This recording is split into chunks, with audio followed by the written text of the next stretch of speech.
Hello everyone, welcome back to my channel. आज मैं एक न्यू वन शॉट एक्सप्लेन करने वाली हूँ। So let's go to the start. Jungkook, हम लोग जल्दी ही वहाँ पर पहुँच जाएंगे। तब ये सुनकर जंकुक बोलता है, shut up, call me boss, not my name. तब ये सुनकर जियो बोलता है, बट तभी जंकुक उसकी तरफ डार्कली देखने लगता है। इससे पता चलता है कि जंकुक अपनी प्रोफेशनल स्टेटस में कितना ज़्यादा एक्टिव है एंड वो प्रोफेशनल को और फैमिली को एक साथ मिक्स नहीं करना चाहता है। तभी अचानक से जियो बोलता है, okay sir, I mean master, आपके सारे वर्क ख़त्म हो चुका है एंड हम 30 मिनट में ही जल्द ही वो सियोल नाइट क्लब में पहुंच जाएंगे, जहां पर आपकी अपोजिट साइड की माफियाज के साथ आपकी डील होने वाला है। एंड मुझे जब तक लगता है कि वो अपोजिट साइड की माफियाज वहां पर हीरा लेकर पहुंच चुका है एंड सारे हीरा आज ही आपको मिल जाएगा। तब ये सुनकर जंकुक बोलता है, वो ही करो, बिकॉज मुझे वो हीरा चाहिए किसी भी हालत में। तब ये सुनकर जब हाँ कर देता है, 30 मिनट के बाद वो क्लब में बहुत ही ज़्यादा पावर के साथ जंकुक की जियोन फैमिली की जो माफियास हैं वो सब लोग एंटर करता है उसके 3 भाइयों के साथ। दूसरी तरफ से उसके अपोजिट टीम भी आ जाता है। जब जंकुक अपने गार्ड्स के साथ नाइट क्लब में एंटर करता है, सियोल के सबसे बड़ा नाइट क्लब की शान और भी ज़्यादा बढ़ जाता है, बिकॉज वो साउथ कोरिया की नंबर 1 माफिया गैंग है। आई एम सॉरी, दूसरा भी है एंड वो दोनों ही टक्कर में हैं। अगर ये हीरा जंकुक के पास आज आ जाए तो वो बिना संदेह नंबर 1 माफिया बन जाएगा, बट अब तक उसकी अपोजिट टीम ही नंबर 1 माफिया है एंड वो 3 लोग मिलकर वहाँ पर जाने वाला था वो हीरा को लाने के लिए एंड उसके साथ और भी ज़्यादा गार्ड्स। दूसरी तरफ मिस्टर जियोन की जो अपोजिट टीम माफिया लीडर है वो भी बहुत ही ज़्यादा पावरफुल है एंड वो लोग भी 3 भाई एक साथ आया है, जिसे देखकर जंकुक स्माइल करता है, जहाँ पर नामजून मिस्टर किम ते हियोंग एंड पार्क जिमिन आया था एंड वो तीनों ही बहुत ही ज़्यादा स्माइल करते हुए आ रहा था, बिकॉज अब तक वो तीनों ही यहाँ की सबसे बिग माफिया गैंग लीडर है, बिकॉज वो तीनों के पास बहुत सारे हीरा एंड गोल्ड है एंड उसके साथ साथ उसकी मुलाकात बहुत ज़्यादा बिग माफियाज के हैं, लाइक इताली की, रशिया की एंड बहुत ही ज़्यादा रिच मिडिल ईस्ट की जो सीओस हैं उसके साथ भी ये तीनों भाइयों की बहुत ही ज़्यादा अच्छा बॉन्डिंग है। इस वजह से ये तीनों आज तक राज कर रहा है। बट एक ट्विस्ट की बात यह है कि जियोन्स एंड किम्स के अंदर किम्स एंड जियोन्स एक दूसरे की कभी सामने नहीं आया है एंड एक दूसरे को पता ही नहीं है कि किम्स कौन है एंड जियोन्स कौन है। इस वजह से वो दोनों ग्रुप ही बहुत ही ज़्यादा एक्साइटेड है। तभी अचानक से वहाँ की माहौल बहुत ही ज़्यादा कोल्ड हो जाता है एंड एसी की जो इतना ज़्यादा हवा है वो भी कम कर दिया जाता है। फिर भी वहाँ की माहौल इतना ज़्यादा ठंड था कि जो आम लोग था वो भी बहुत ही ज़्यादा साइलेंट हो जाता है एंड तुरंत वहाँ से भाग जाता है। वहाँ पर सिर्फ किम्स एंड जियोन्स की गार्ड्स एंड वो दोनों ग्रुप था, जहाँ पर सबकी माउथ में मास्क लगा हुआ था।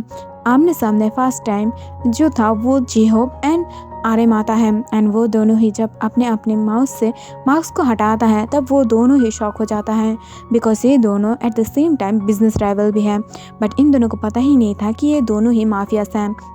एंड उसके बाद ही जब यूंगी आके अपने माउथ से मास्क को हटाता है तब सामने वाला जिमिन देखकर बहुत ही ज़्यादा शॉक हो जाता है। पर सबको झटका तो तब लगता है जब वो दोनों देख पाता है किम तेयोंग एंड जियोन जंकुक अपने माउथ के ऊपर से मास्क को हटाता है, बिकॉज वो दोनों एक टाइम में बेस्ट फ्रेंड हुआ करता था एंड ये दोनों आमने सामने वाला आई मीन एनिमीज है, उसके साथ साथ दोनों ही माफियास हैं। ये देखकर वहाँ पर सब लोग बहुत ही ज़्यादा शॉक हो जाता है एंड उसी वक्त में सारे गार्ड्स एक दूसरे के ऊपर बंदूक टान देता है। तभी आरएम किम्स को आई मीन किम्स गार्ड को रोक देता है एंड जो युंगी था वो जियोन गार्ड्स को। तभी जंकुक बोलता है, ते तुम यहाँ पर क्या कर रही हो और यहाँ पर तुम इस पोजीशन में क्यों हो। तब ये सुनकर तेयोंग बोलता है, शट अप जंकुक, मैं ते नहीं हूँ, मैं किम तेयोंग हूँ और रिस्पेक्ट देना चाहिए, मैं तुम्हारी बेस्ट फ्रेंड अब नहीं हूँ, सो ऐसे बात मुझसे नहीं कर सकते हो तुम। तब ये सुनकर युंगी बोलता है, बट ते तुम यहाँ पर क्या कर रहे हो, तुम माफियास हो, मुझे बताया नहीं कभी। तब ये सुनकर वो बोलता है, बट युंगी होंग आपने भी तो कभी नहीं बताया है कि आप जो हो वो माफिया हो, माफिया किंग की संगी हो। तब ये सुनकर वो बहुत ही ज़्यादा शॉक हो जाता है। तभी वहाँ पर आर्यन बोलता है, चुप रहो, पास्ट में तुम लोग क्या थे उसमें मुझे कोई भी इंटरेस्ट नहीं है, फ्यूचर में क्या होगा वो इंटरेस्टिंग है। तभी अचानक से जोंकुक बोलता है यस, मुझे गोल्ड दे दो, बिकॉज तुमने पैसा लिया है तो गोल्ड देना पड़ेगा।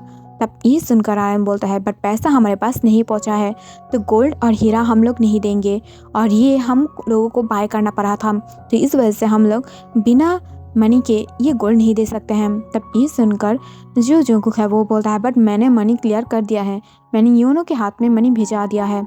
तब ये सुनकर आर्यन बोलता है बट मनी तुमने भेज दिया है बट मेरे हाथ में नहीं आया है, एंड यू नो ना मैं माफिया किंग हूँ, बट मैं झूठ नहीं बोलती हूँ, तो मैं तुम्हारे पास गोल्ड नहीं भेज सकती हूँ, और हमारी मीटिंग यहाँ पर ही ओवर हुआ, चलो ते एंड चलो जिमिना। तब ये बोलकर वो तीनों वहाँ से जाने लगता है, बट पीछे से जियोस की एक गार्ड जो ते के ऊपर बुलेट टान देता है एंड तुरंत ही उसे एक बंदूक से गोली कर देता है, जिससे ते के हाथ में वो गोली लग जाता है और बहुत ही ज़्यादा ब्लड निकलने लगता है।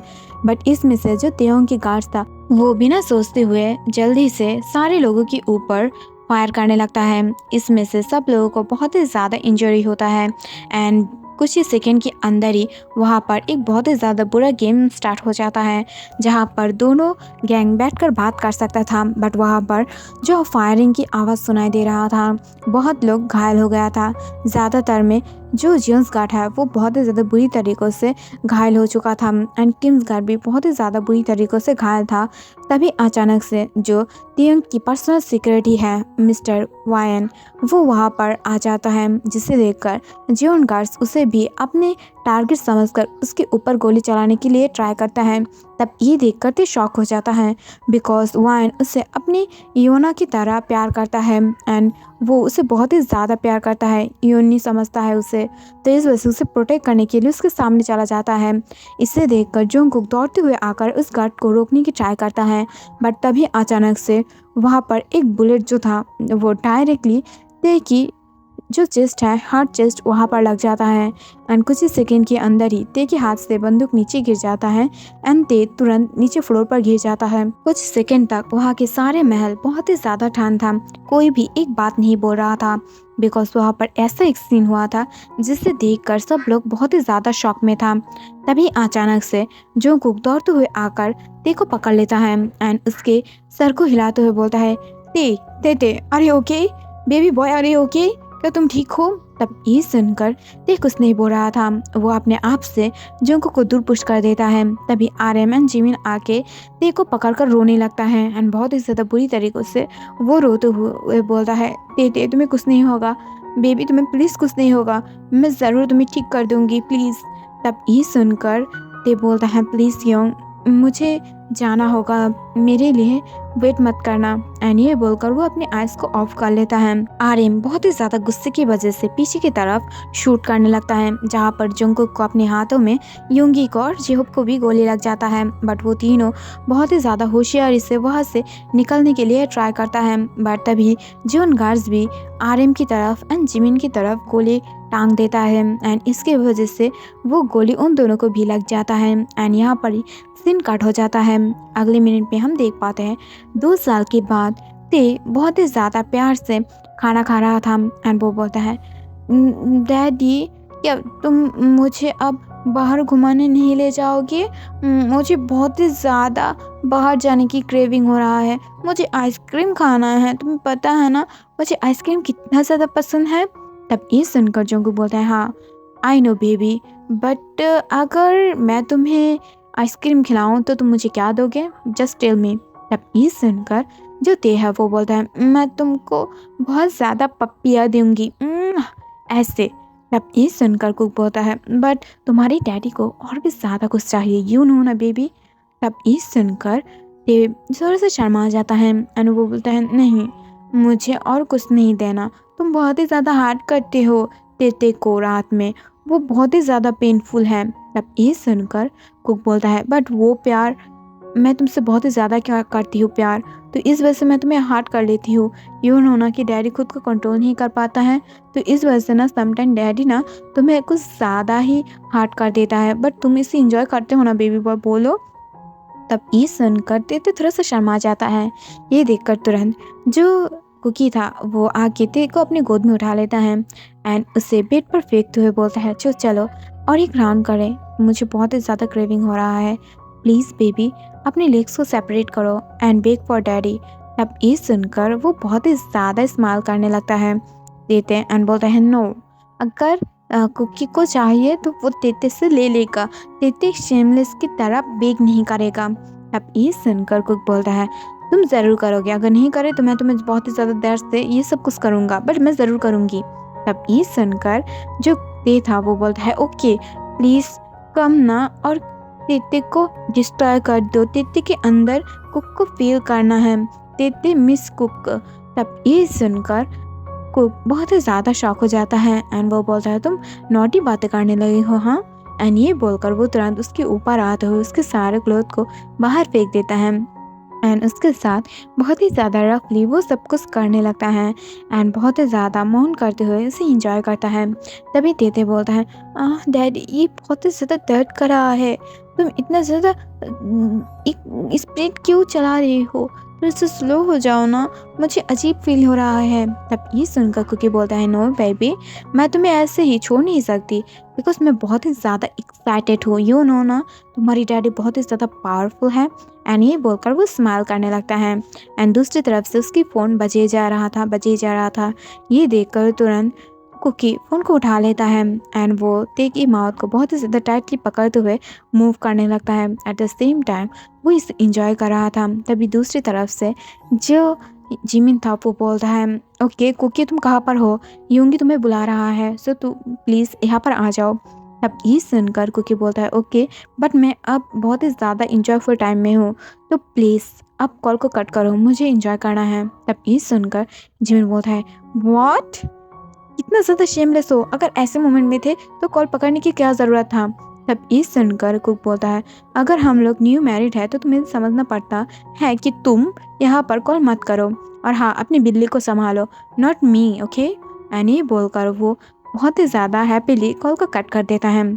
एक्चुअली उस दिन हुआ यूँ था कि जब वो सब लोग बहुत ही ज़्यादा घायल हो चुका था तब वहाँ से ते को हॉस्पिटल लिया जाता है और वो तीनों ब्रदर्स ही अपने अपने जो चिकित्सा है वो करने लगता है। वहाँ पर जोंको की आर्म से एंड ते की जो चेस्ट है वहाँ से बुलेट निकाला जाता है एंड जिमिन को ज़्यादा चोट नहीं आया था। एक्चुअली नसीब से उसे बुलेट लगा ही नहीं था, तो इस वजह से वो तीनों वहाँ पर मेडिकल लेने लगता है एंड वहाँ पर दौड़ते हुए जोंकुक भी आ जाता है एंड जोंकुक आके वहाँ से ते को चुरा लेता है एंड वो अपनी प्राइवेट हॉस्पिटल में उसे लेकर भर्ती कर देता है।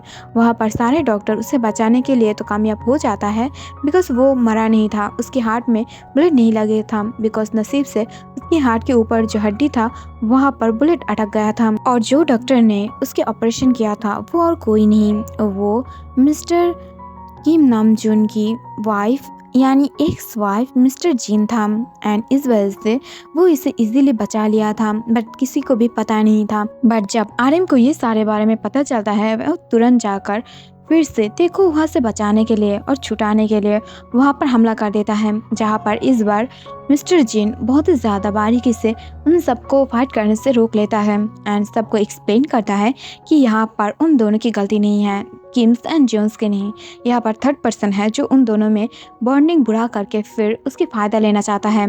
एंड फिर उनको पता चल जाता है मिस्टर विंसेंजो जो बहुत ही ज़्यादा बिग एक माफिया है, वो इजीली इन दोनों को हटाकर इसके प्लेस में बैठाना चाहता है। वो एक बहुत ही ज़्यादा थाई माफिया है, तो इस वजह से वो लोग अगर खुद के अंदर ही झगड़ा करेगा तो उसकी बहुत ही ज़्यादा प्रॉफिट होगा एंड इस वजह से वो लोग इन दोनों के अंदर मिसअंडरस्टैंडिंग क्रिएट किया है, जिनकी वजह से उन दोनों में जो मिसअंडरस्टैंडिंग था वो तो निकल जाता है बट उन दोनों में जो बॉन्डिंग था वो और भी ज़्यादा बुरा बन गया था।